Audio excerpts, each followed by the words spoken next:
Why did the entire bridal party block me after I posted photos? I thought I was just being helpful. It was Katie's wedding day and I was snapping cute behind-the-scenes pics. Champagne glasses, matching robes, curling irons everywhere. You know, the usual getting ready Instagram fodder. Her actual photographer wasn't arriving until later, so I figured I'd play unofficial photographer for the morning. Everything seemed normal. The bridesmaids were all getting glammed up at this high-end salon Katie booked. I was just vibing, snapping candids, nail polish bottles scattered across the counter, someone spilling coffee, random giggles while getting eyeliner on. Then around 10 a.m., I noticed something weird. The makeup artist kept checking her phone and whispering with one of the bridesmaids, Rachel. Every time Katie walked out of earshot, the two of them would huddle and scroll through something on the screen. I didn't think much of it at first. Maybe they were coordinating the schedule or something. But then I caught a clear glimpse of Rachel's phone screen. Venmo. She'd just sent the makeup artist $300 with a winky face emoji. And the caption? Extra special service. It felt off, but I brushed it off. Maybe she was paying for some fancy upgrades. But then I noticed something that really stuck out. Katie, the bride, was getting her makeup done with some chalky-looking, super basic foundation that didn't even match her skin tone. It was yellowish and weirdly dry. Meanwhile, when Rachel sat down, the makeup artist whipped out this beautiful, professional kit filled with high-end brands.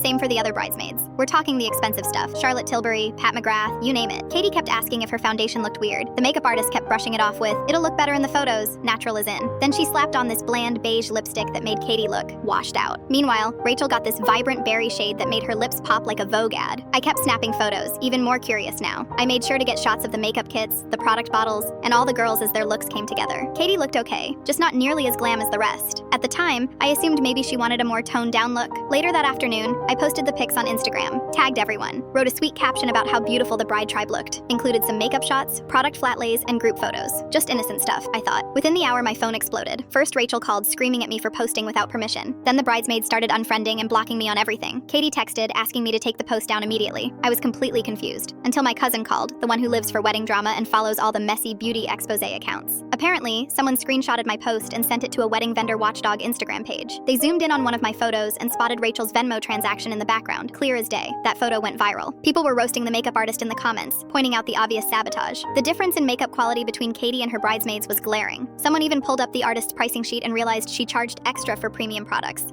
she clearly only used on the bridesmaids, not the bride. Katie was mortified. She'd paid $500 for bridal makeup and got drugstore products, while her so-called friends paid under-the-table bribes to look runway ready. But it got worse. Turns out Rachel had been bitter for years. She used to date Katie's now husband in high school and never got over it. She orchestrated the whole thing, convinced everyone to chip in extra cash so they'd all look amazing, and Katie would look natural, red, basic. She wanted to outshine the bride in every photo. The other bridesmaids blocked me because they were all in on it. My innocent Instagram post? It exposed the entire plan. Rachel's little revenge plot was ruined. Katie was heartbroken but eventually unblocked me and thanked me for unknowingly blowing the whole thing open. By then, the damage was done. The post had gone viral across wedding shaming pages. The makeup artist's business tanked. Rachel got booted from the friend group. And I learned to always ask before posting anything from someone else's big day.